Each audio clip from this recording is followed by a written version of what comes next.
Je nous ai dit ici le jeudi qu'aujourd'hui, j'allais aborder un sous-thème intitulé Comment vaincre la puissance des autels de famille. Pour ceux qui écrivent, c'est le sous-thème de ce soir.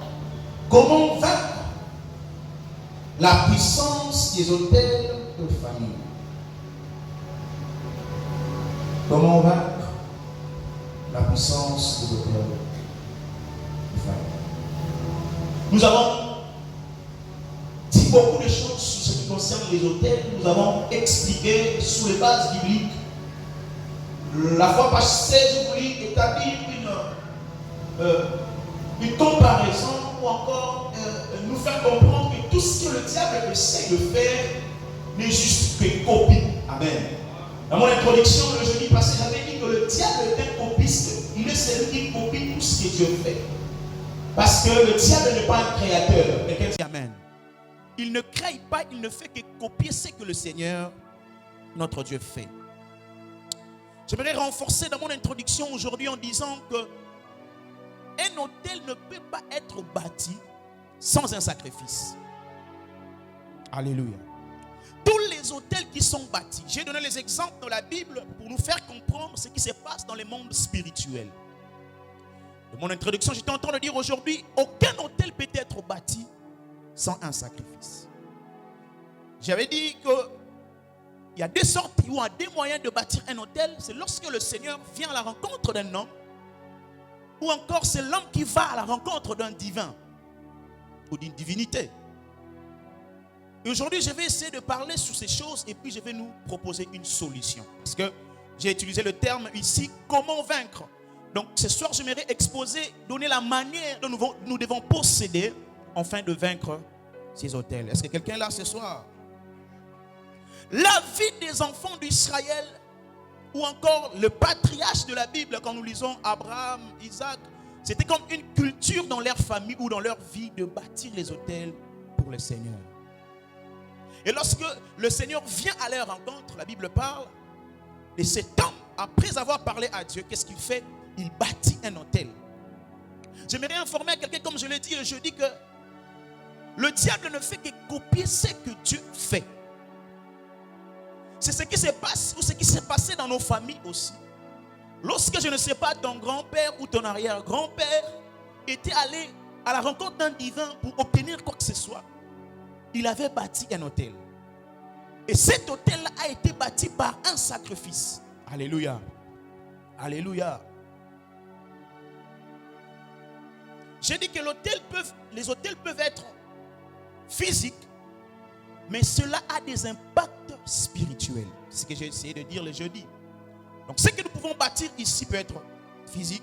Après 2 années, on peut revenir là. On n'y trouve rien. Mais cela est resté en esprit. Cela garde l'impact dans les domaines spirituels. Je nous ai parlé de l'histoire, n'est-ce pas, de Jacob qui arriva dans cette vie de Luz. La Bible dit que son grand-père dans Genèse 12 qui avait bâti un autel là parce que le Seigneur l'avait rencontré pour lui faire une promesse. Et lorsque Jacob arriva à ces lieux-là, visiblement, physiquement, à l'œil nu, on peut remarquer que ces lieux étaient vides. Il n'y avait rien de si spécial ou de si spirituel qui pouvait effrayer Jacob ou qui pouvait signaler à Jacob qu'il y a eu une visitation où le Seigneur a visité ton grand-père en ces lieux. Et il s'est passé quoi? L'impact spirituel s'est manifesté dans le physique. Quelqu'un dit Amen. À cause de l'autel que son grand-père avait bâti en ces lieux-là, cet autel a pu laisser le ciel ouvert. J'avais essayé de dire en disant, cette démarche ou encore dans la marche de Jacob, on ne nous a pas parlé de ville où il est, par quoi il est passé. Mais juste quand il arrive dans cette ville de Luz, on nous parle de ce qui arrive. Ce qui veut dire dans nos vies, tu peux bien faire ta marche, tu as fait tes études primaires, mais lorsque tu arrives en 6e de humanité pour présenter l'examen d'État, il y a des combats qui commencent. J'avais dit ça le jeudi. Il y a la maladie qui commence, il y a les problèmes de finances qui se lèvent. C'est parce que tu as atteint un niveau où l'autel a été bâti. Où il a été dit que ils ne peuvent pas avoir de diplômés dans leur famille. Où ils ne peuvent pas avoir de gradués dans leur famille. C'est juste une étape à laquelle tu dois affranchir. Alléluia. J'aimerais dire à quelqu'un que ce soir, après cette prédication, nous allons la franchir au nom de Jésus.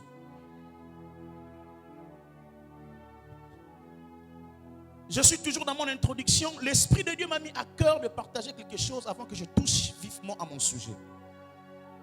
L'Esprit est en train de m'expliquer que nous pouvons aussi vivre, non, nous pouvons aussi vivre les influences des hôtels de famille de ceux qui nous entourent. Les hôtels de famille qui peuvent nuire à nos vies, ou encore les hôtels qui peuvent nuire à nos vies, ne peuvent ou ne pas être forcément les hôtels de famille. Comprenez ceci. Sur ce qui concerne les hôtels, il y a de lieux hôtels. Comprenez? Donc il y a un lieu où on avait bâti un hôtel, quelque temps. Et ces lieux gardent l'influence spirituelle. Donc lorsque vous arrivez là, il y a quelque chose qui se passe en l'esprit, comme je l'ai parlé sur ce qui concerne Jacob. Mais il y a des personnes aussi, des personnes hôtels. Quelqu'un dit Amen. Il y a de certaines personnes de sa naissance ou depuis le ventre de sa mère, il a été ensorcelé ou encore il a été conçu comme un hôtel. Et ces genres de personnes, femmes ou hommes, dès que tu arrives à entrer en contact avec cette personne-là, ou que tu arrivais à coucher avec cette femme-là, les esprits qui sont dans cette personne influencent directement ta vie. Il y a des genres de personnes, des genres de parents qui sont dans l'occultisme et qui utilisent leurs filles comme ça, frère, sœur. Tu sors avec un garçon, tu sors avec une fille, or c'est un hôtel de ses parents. Pour que ses parents puissent s'enrichir, ils prennent les étoiles venant de cette fille-là. Donc quand tu viens passer par cette fille-là, son père en bénéficie de quelque chose spirituellement. Est-ce que quelqu'un est là ce soir? Voilà pourquoi vous allez remarquer de ses frères et de ses sœurs, depuis qu'il a connu ces garçons-là, cette fille-là, plus rien ne marche dans sa vie. Parce que tu n'es pas passé par un homme, mais tu es passé par un hôtel. Quelqu'un dit Amen. Et cette deuxième catégorie des hôtels que j'aimerais parler, c'est le lieu. Et mes frères et sœurs, nous devons faire très attention lorsque nous entamons le processus de louer une maison ou encore d'acheter une parcelle. Quelqu'un dit Amen. Il y a des lieux qui sont des hôtels. C'est pendant que je préparais cette prédication, j'ai l'habitude de suivre un documentaire qui parle sur les affaires mystiques. Donc les affaires mystiques, on prend des gens qui viennent témoigner ce qui s'est passé dans leur vie ou encore depuis qu'ils ont acheté une certaine maison ou une certaine parcelle.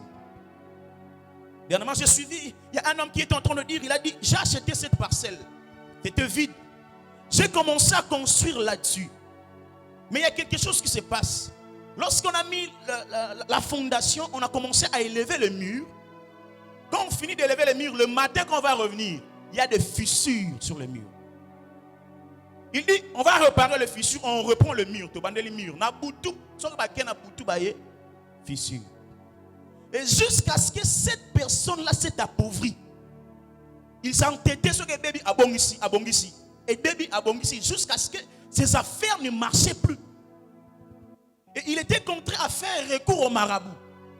Et lorsque les marabouts viennent, ils disent que, on appelle ça d'autres termes, les génies. Il y a des génies qui sont là, il y a des esprits qui sont là, qu'ils ne veulent pas qu'on puisse bâtir à ces lieux-là.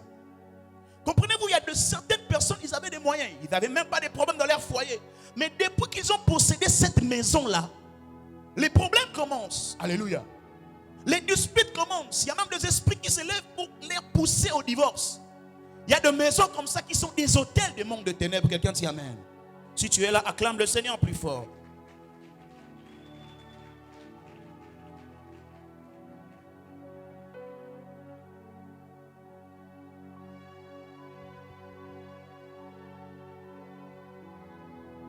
Et ce soir, j'étais en train de dire au début que je m'aurais proposé, par la grâce du Seigneur, une solution incontournable.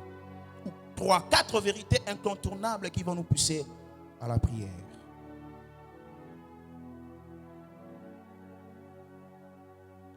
La première des choses qui nous donne la possibilité de vaincre les hôtels de famille, c'est une rencontre avec le Seigneur. Quelqu'un dit Amen. Lorsque la Bible parle de la souffrance des enfants d'Israël, nous avons lu le jeudi dans le livre de Juges.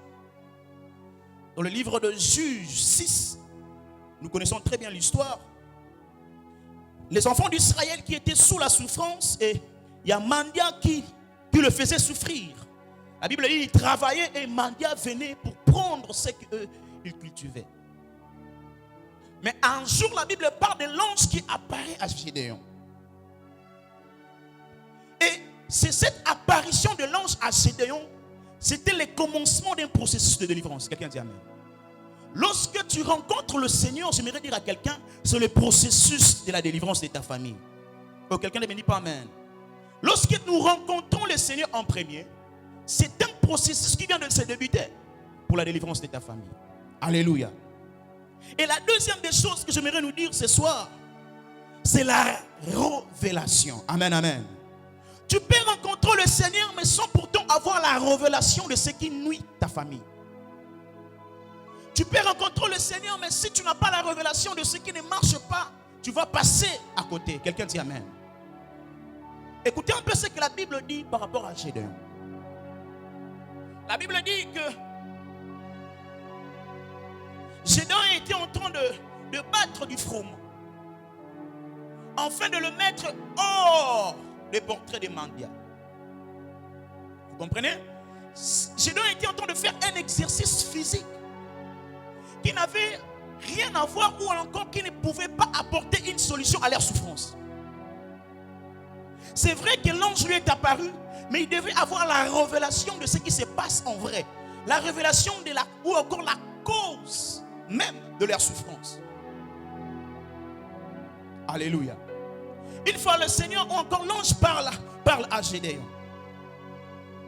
Gédéon, qu'est-ce qu'il fait? Lorsque l'ange disparaît ou encore quand il converse avec l'ange, il dit: je suis le plus petit de ma famille est la plus pauvre en Israël. Ce n'était pas ça en fait le problème. Alléluia. Et la Bible dit: l'ange disparut et Gédéon bâtit un autel à l'Éternel. La Bible dit qu'il a eu peur toute la nuit. Il craignait parce qu'il a vu Dieu. La Bible dit que Dieu lui dit: n'aie pas peur parce que je ne te tuerai pas, tu ne mourras pas. Mais bien, écoutez ce qui se passe. Gédéon se précipite à bâtir un autel au Seigneur. Mais la nuit, Dieu lui dit ceci: commence par renverser l'autel de Baal qui est à ton père. Alléluia. Écoutez bien aimé. Lorsque nous renversons les autels, très souvent ce n'est pas pour nous-mêmes, mais c'est pour la délivrance de toute une nation. Gédéon a renversé l'autel de Baal de son père, mais ce n'était pas d'abord pour lui, mais c'était pour l'intérêt d'une nation. J'aimerais dire à quelqu'un la prière que tu es en train de faire ici. Certes, toi tu peux être hors des portraits du danger de l'ennemi, mais ta famille a besoin de cette prière-là. Parce que la délivrance qui vient ne se limitera pas seulement à toi, mais cette délivrance doit atteindre aussi ta famille. Quelqu'un dit amen. Gédéon se précipite à bâtir un autel pour le Seigneur, mais Dieu nous commence par renverser les autels qui a été bâti par ton père. C'est ce que nous avons fait, ou encore depuis le début de ce jeudi d'enseignement. C'est ce que nous sommes en train de faire. Nous sommes en train de renverser. Mais j'ai l'habitude de dire que la nature ne supporte pas le vide. Lorsque tu renverses quelque chose, cela doit être remplacé par quelque chose. Quelqu'un dit amen.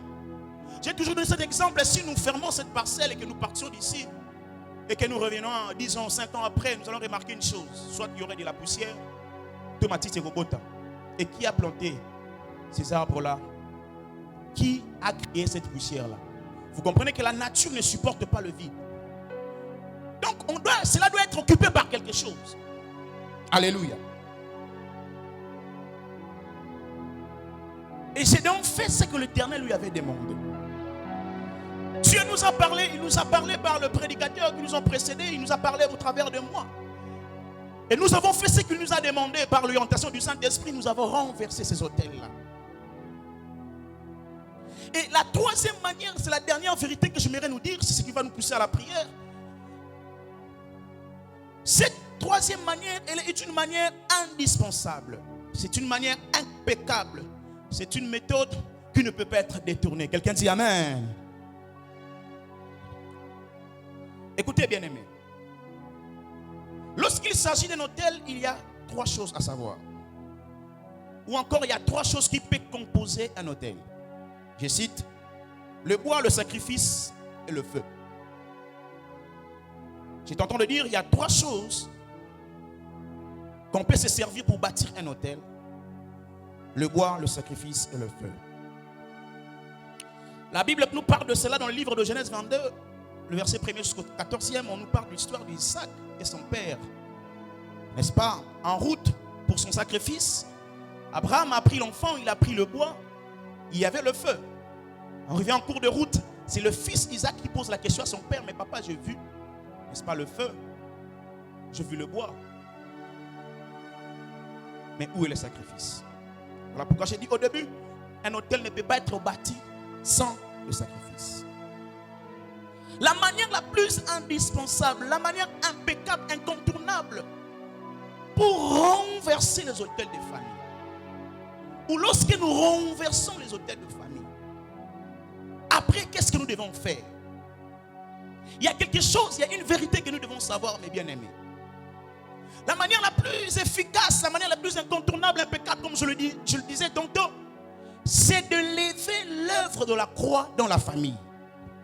Tu ne m'as pas dit un amen. C'est cette manière qui est la plus efficace. Écoutez, bien-aimés. J'ai toujours dit l'habitude de dire que la prière n'ajoute rien à ce que Christ a fait. Christ a tout accompli à la croix. Est-ce que quelqu'un est là ce soir? Le Seigneur Jésus a tout accompli à la croix. Mais qu'est-ce que la prière fait? La prière nous donne la possibilité d'entrer en possession de ce que Christ a fait. C'est comme si tu étais un héritier qui était en train de réclamer ses droits. Quelqu'un dit amen. La manière la plus efficace, n'est-ce pas, de vaincre les autels de famille, c'est de lever l'œuvre de la croix. La composition d'un autel, on nous parle du bois. On nous parle du sacrifice. J'aimerais dire à quelqu'un ce soir, il y a eu un autel qui a été élevé plus que tous les autels de ta famille. C'est celui de Golgotha. Alléluia. Est-ce que tu peux me dire un amen plus fort? L'autel de Golgotha est le plus efficace et le plus puissant de tous les autels qui nous ont pris dans nos familles. C'est ce qui se passe, bien aimé. J'aimerais dire à quelqu'un, si dans leurs autels ils ont eu de bois, il y a une croix qui a été élevée à la croix.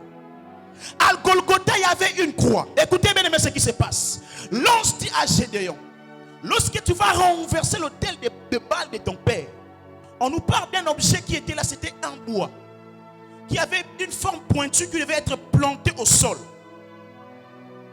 L'Éternel lui commence par lui dire, tu dois renverser cela. Alléluia. Mais cela a été renversé. Après, l'ange lui dit, tu bâtiras maintenant un autel pour le Seigneur. Quelqu'un me suit? Cet autel de Baal a été renversé pour que l'autel de l'Éternel soit établi. Oh mon Dieu. Oh mon Dieu. Et si dans votre famille, il y avait eu le bois, il y avait eu le sacrifice, je suis venu annoncer à quelqu'un cette nuit qu'à Golgotha, il y a eu le sacrifice le plus efficace. Lorsque dans ta famille, on va réclamer le sang, je vais dire à quelqu'un, le sang de Golgotha criera à ta place. Lorsque dans ta famille, on dira réclamation, lorsqu'on dira la mort, je vais annoncer à quelqu'un, il y a quelqu'un qui s'est offert pour toi et moi. Que celui qui dit amen, que ces choses entrent dans sa vie. J'étais en train de dire, ce soir, nous allons entrer en possession de ce qui est à nous. Ce que Christ a fait à la croix n'était pas pour les anges. Quelqu'un m'a dit amen. Ce que Jésus a fait à la croix était pour nous, bien-aimés frères et sœurs. Tu ne dois pas continuer à vivre dans cet état-là. Tu dois réclamer tes droits parce qu'il y a eu un Jésus qui est mort à la croix pour toi. La plus grande étape de ces choses, je l'ai dit le jeudi, c'est la prise de conscience de ce que nous sommes. Quand tu es conscient de ce que tu es, les autels de famille ne vont pas avoir des influences sur toi. Oh, ton amen est très faible. Ne me laisse pas seul, dis plus fort un amen. S'ils ont composé leurs autels par de bois, j'étais en train de dire la croix de Jésus a été élevée pour ça. Si le sang a été versé, lorsqu'on versait le sang, on disait Aris, tu ne vas pas avancer. On disait telle personne, tu ne vas pas avancer. J'aimerais annoncer à quelqu'un cette nuit que le sang de Jésus-Christ ressuscite. Là où les hommes ont crié échec, le sang de Jésus déclare la réussite. Là où les hommes ont crié la mort, le sang de Jésus réclame la vie. Est-ce que je parle à quelqu'un cette nuit? C'est une vérité incontournable, bien-aimés frères et sœurs. Apprends à élever l'œuvre de la croix dans ta famille. Apprends à réclamer certaines choses qui t'a été données à la croix, afin que tu le vives. Quelqu'un dit amen. Apprenons, bien-aimés frères et sœurs, à élever ce que Christ a fait à la croix. Mais comment est-ce que nous pouvons réclamer cela? Mais c'est par la prière, bien-aimés. C'est ce que nous sommes en train de faire ici. Le sacrifice de Christ ne peut être comparable. Et maintenant on m'a dit, on peut prendre vos sacrifices et on puisse le mettre sur une balance. Vous verrez que par sacrifice, pour moi. Quelqu'un dit amen. Ce que Jésus a fait pour toi et moi ne peut pas être comparé. Si nous arrivons juste à prendre conscience de cela, qu'est-ce que les hommes ont dit dans votre famille? Certes, ces choses sont vraies. Nous pouvons le vivre, nous pouvons le voir du jour au lendemain. Mais c'est juste aussi, parce que la Bible dit, vous connaîtrez la vérité. Qu'est-ce que la vérité fera? La vérité nous affranchit et la vérité nous rend libres. Dans un domaine de ta vie, lorsque tu es encore aveugle, lorsque tu ne sais pas encore comprendre ce qui s'est passé à la croix pour toi, tu ne seras pas affranchi. Mais lorsque tu arrives à découvrir cette vérité qui nuit à ta vie, tu verras que tu seras affranchi. Je déclare dans la vie de quelqu'un ce soir que Dieu te fasse grâce à voir ce que Christ a fait. Je prie que le Seigneur t'ouvre les yeux, que le Saint-Esprit t'ouvre les yeux. Je ne sais pas dans quel domaine de ta vie rien ne marche, mais je prie dans le nom de Jésus, à cause de ce qui a été accompli à la croix, que tu vois clair dans le nom de Jésus-Christ de Nazareth. C'est la troisième vérité qui va nous pousser à la prière. C'est cette vérité que je venais de citer. Élever l'œuvre de la croix.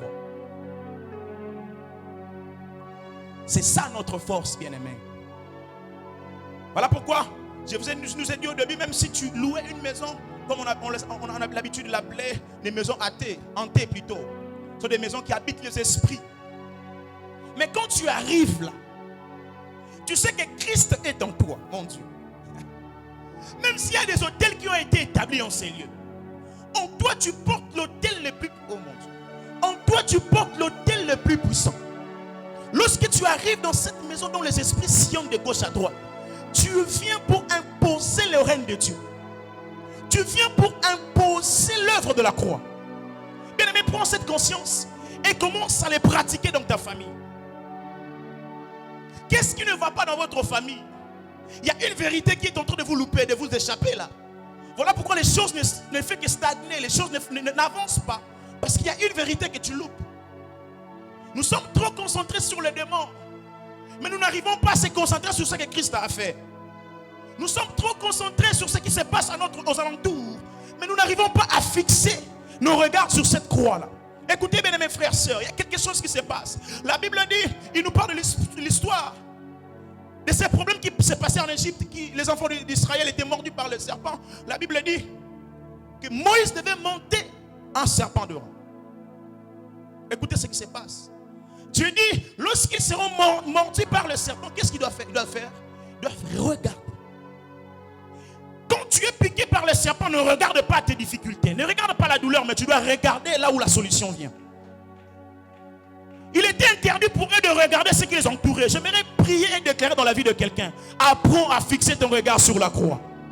Ta délivrance ne viendra pas lorsque tu vas t'inquiéter de ce qui se passe autour de toi. Ta délivrance viendra lorsque tu vas fixer ton regard sur la croix.